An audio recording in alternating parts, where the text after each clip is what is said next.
Você está no canal Aberrações Doutrinária Apologética Cristã, o canal no YouTube em defesa da verdadeira mensagem de Cristo. Se você não se inscreveu, se inscreva. Olá pessoal, muito obrigado, você que está acessando novamente esse canal, você que está acessando pela primeira vez, muito obrigado, e não se esqueça, se inscreva nesse canal. Bem pessoal, nós estamos entrando aí para a terceira parte do dízimo, certo ou errado, né? Nós já lançamos 2 vídeos, nesses 2 vídeos aí nós mergulhamos aí na história do dízimo no Antigo Testamento e um pouquinho lá no Novo Testamento, né? Nós estudamos também aí a trajetória do dízimo através dos séculos. E hoje, pessoal, nós vamos ver aí no Novo Testamento algumas passagens, inclusive, que envolvem Jesus aí. O que ele fala, o que ele menciona, qual a ideia que Jesus nos dá a respeito de contribuições, de oferta, e qual a lição que nós podemos tirar com o Mestre Jesus a respeito de ofertas e dízimos, enfim, né? Pessoal, o dízimo, ele aparece no Novo Testamento, a palavra dízimo, aparece 9 vezes, sendo que uma vez em Mateus 23, né? 2 vezes em Lucas 11 e lá em Lucas 18, e 6 vezes em Hebreus, a carta que Paulo escreve aos Hebreus, 7, 2, 9. Então a gente não tem realmente aí uma base bíblica nessas passagens que é citada aí, que o dízimo entra no Novo Testamento, que a gente realmente ali era uma obrigação, inclusive dos cristãos, né, de pagar o dízimo. Aliás, pessoal, existiu alguns contemporâneos da época, né, que relataram aí alguma coisa sobre dízimo, né? Por exemplo, Irineu de Leão, que foi um bispo, um grego, teólogo, escritor, ele considerou o dizimar uma lei judaica e não uma prática para os cristãos. Essa foi a declaração de Irineu de Leão. Orígenes, teólogo, filósofo, escritor, ligado à escola catequética de Alexandria no período pré-liceno, ele considerava muito ultrapassado o dízimo, longe dos cristãos. Essa foi a ideia aí, né, a respeito do dízimo de Orígenes. Mas, pessoal, a respeito de Paulo, o que ele achava das contribuições, nós já vimos lá no outro vídeo. Se você não abriu esses vídeos ainda, esse dízimo 1 e o certo ou errado 1 e o 2, abre lá que você vai ver. Nós citamos também o apóstolo Paulo, algumas passagens do apóstolo Paulo, né? E a passagem que Paulo ali, as cartas que ele escreve aos Coríntios, né? E ali ele não nos dá realmente também a ideia de que nós devemos ali realmente pagar o dízimo ali como uma obrigação, né? Nós realmente ali a gente percebe claramente ali, nós estudamos no outro vídeo, torna a falar, porque essas cartas de Paulo se referem realmente aí a contribuições espontâneas da parte dos fiéis, né? Daquela época. Então, e como nós falamos, Paulo se preocupava muito, a grande preocupação de Paulo realmente era com os necessitados, né? Não era bem assim o efeito que o não pagar o dízimo iria causar, era um efeito de lei realmente, porque a lei existia naquela época. Mas Paulo, ele realmente, a grande preocupação dele, o foco principal dele realmente era o que o dízimo ele ia produzir no âmbito de ajuda, né? Vamos lá então para ver o que Jesus fala a respeito, ou nos dá alguma noção, né? Insinua alguma coisa a respeito de dízimo, oferta, contribuições lá no Novo Testamento, né? Mateus 23. Jesus, numa determinada situação, num determinado momento, estavam os escribas e fariseus ali, e ele responde para os fariseus da seguinte forma, Mateus 23. Ai de vós, escribas e fariseus, hipócritas, pois dizimais a hortelã, o endro e o cominho, e desprezai o mais importante da lei, o juízo, a misericórdia, a fé. Deveis, porém, fazer estas coisas e não omitir aquelas. Nós podemos tirar dessa pronúncia, desta frase que Jesus dirigiu aos fariseus. Ora, pessoal, o rito de dar o dízimo não tinha valor algum para Jesus. Na verdade, essa é a grande realidade, né? Se não fosse observado, né, o princípio da prática da justiça, da misericórdia, da fé, que são, né, o mais importante que dizimar. Porque Jesus ele fala, né, deveis, porém, fazer estas coisas e não omitir aquelas. Qual que eram aquelas outras coisas que Jesus referia? Desprezais o mais importante da lei, que seria misericórdia, fé. Isso era o mais importante para Jesus.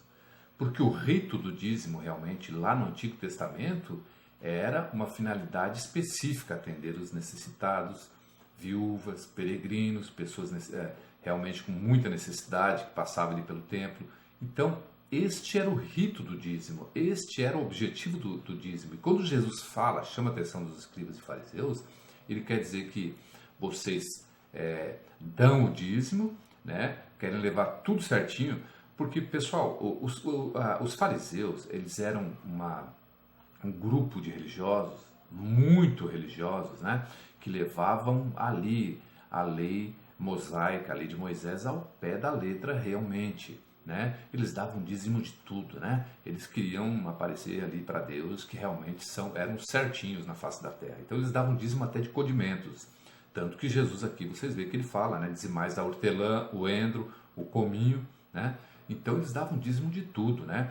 É como a gente vê realmente em muitas igrejas por aí, né? Tem pessoas que dão o dízimo todo mês ali, e aliás eu já escutei aí de pastores, já conheci pastores ensinando aí membros aí a reivindicar, né, os seus direitos perante Deus, né? Porque você dá o dízimo, é dizimista, você tem que cobrar de Deus, né? Como se Deus ali tivesse obrigação com nós, né?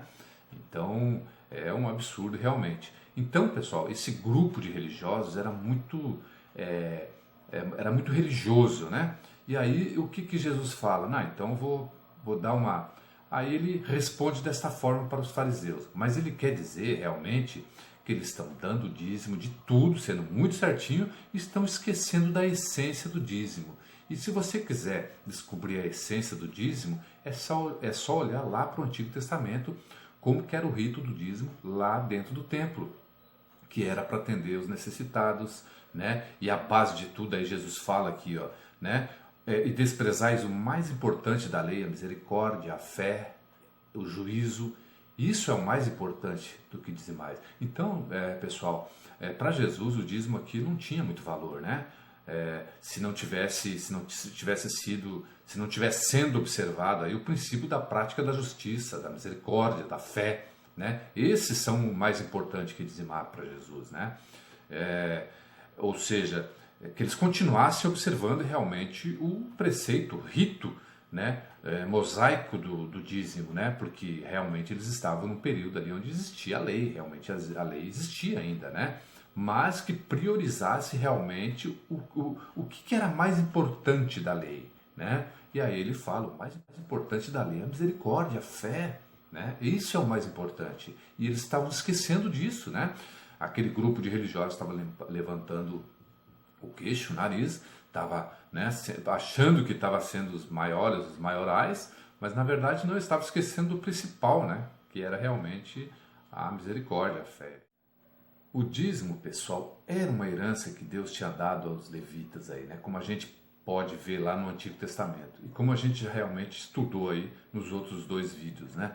Era um direito atribuído aos pobres realmente, né? Aos necessitados, né? Como órfãos, viúvas, estrangeiros, e tirar deles essa bênção dada por Deus ocasionava realmente em perverter aí o juízo, a justiça de Deus, né? E culminava realmente em roubar a Deus e atrair maldição, né? Então, realmente, esta era o grande rito do dízimo, né? Então, pessoal, para concluir esta lição que Jesus nos deixa, né? A gente realmente pode confirmar através de Jesus, né? Tudo que Paulo havia já falado lá atrás, né? Que Paulo, o que ele fala? Se o dízimo é uma obra da lei, qualquer que tentar se justificar para Deus pela sua prática, né, no tempo da graça, ora, logo se põe embaixo de maldição, né? Ou pelo rito do dízimo, fica na obrigação de obedecer toda a lei nos seus mais de 613 preceitos. Essa É o que Paulo realmente... Então, a gente vê pela declaração de Jesus que realmente Jesus confirma o que Paulo falou lá atrás realmente, né? Não adianta a gente olhar para a lei e esquecer realmente a essência do que produz a lei ali, né? O rito do dízimo, né? Na verdade, é essa, né? Já o irmão de Jesus, Tiago, ele mesmo já falava, né? Porque qualquer um que guardar toda a lei e tropeçar em um só ponto, tornou-se culpado de tudo, né? Então, o próprio irmão de Jesus já falava, já confirmava isso, né? Então, pessoal, realmente a gente tem que começar a rever aí os nossos conceitos de contribuição, né? De como realmente aí as pessoas estão cobrando de Deus, né? Porque dizimista tem que cobrar de Deus todo mês ali, né? Não, não é assim. E que isso não atrai a maldição para sua vida. Mas aí você fala para mim, mas a minha vida é uma bênção, eu sempre contribuí, sempre fui dizimista, minha vida sempre foi abençoada. E como pode? Então, deve estar falando tudo que você está falando não condiz muito com a minha realidade. Ora, o que eu tenho para dizer para você é o seguinte, é o que eu tenho para responder, né? Ora, a Bíblia fala, pessoal, que Deus ajuda até um ímpio, né? Se ele estiver ali em determinada situação. Imagina um servo de Deus que está dentro da igreja, ali, você dentro da igreja, ajudando, contribuindo, Deus não vai ajudar, Deus vai virar as costas para você, então é óbvio que você vai ser abençoado, né? Agora, a gente realmente tem que, eu acho que num determinado momento da vida da gente, às vezes chega um momento que Deus quer falar com nós ao pé do ouvido, né? E aí a gente tem que abrir os ouvidos para ouvir. E aí aquela frase famosa, inclusive, que está por aí, né? E conhecereis a verdade, e a verdade vos libertará, né? Libertará do quê? De muitas coisas, né? Às vezes da opressão do homem, é uma delas, né? Enfim, e aí é tema para um outro... Porque, na verdade, pessoal, Jesus ele não veio para instituir a prática do dízimo, né? Mas também não veio para destituir a prática, né? Porque eles realmente...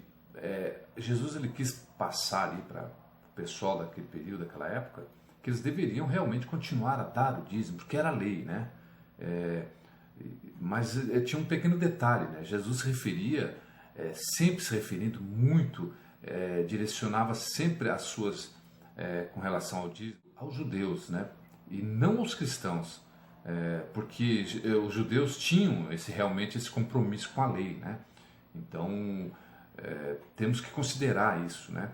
Os judeus realmente eles tinham ali o dízimo, por exemplo, pertencia à lei mosaica do Antigo Testamento, né? Ofertas alçadas, primícias, né? Tudo vinha da lei antiga mosaica do Antigo Testamento, né? Ou seja, né? Não podemos honrar hoje um líder de uma igreja com primícias, dizendo que é primícias, é errado isso, né? Porque realmente é uma lei antiga lá do Antigo Testamento, uma lei mosaica, né? Porque lá tinha um outro objetivo, né, pessoal? Tinha um outro objetivo, era um objetivo de sacerdócio naquela época, né? Senão, então a gente pega Malaquias 3:8, roubará o homem a Deus, todavia vós me roubais. Os ladrões que a gente cita aqui, realmente, quem é os ladrões? São os que deixam de doar, realmente, né? Que eram os sacerdotes do templo. Eles que estavam deixando de doar, eles estavam roubando de Deus, né? Mas justamente são os que recebiam os dízimos, então, e as ofertas. Então, realmente, quando a gente fala de ladrão aqui, é justamente o líder, que não está doando, que não está fazendo a parte dele, né? Bem, pessoal, é isso aí, pessoal. Espero que você tenha gostado, né, dessa série de dízimo, certo ou errado.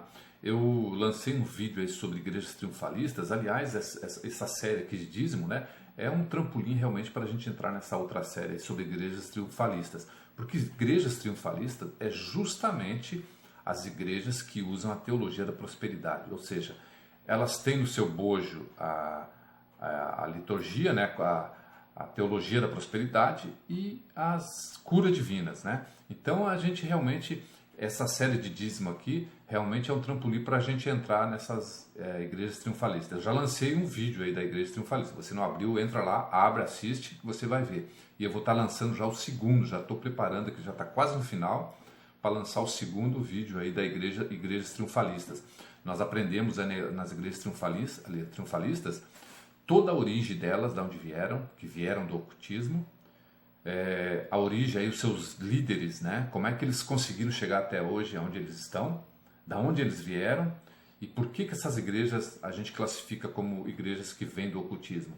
A gente não pode declarar porque elas não são autodeclaradas realmente, né? Como seitas. Porque é um movimento. E por ser um movimento que permeia dentro das igrejas, no seio das igrejas, principalmente igrejas evangélicas. E esse é o grande problema, né? O diabo veio para matar, roubar, enganar e destruir, né? Infelizmente. Mas já já vou estar lançando a parte 2 aí da Igreja Triunfalistas, né? E eu espero que você tenha gostado, que Deus abençoe a sua vida com mais esse vídeo, que Deus ilumine a sua família, os seus negócios e que nessa quarentena a gente possa ter momentos de reflexão e que Deus abençoe ricamente a sua vida. Um grande abraço a todos.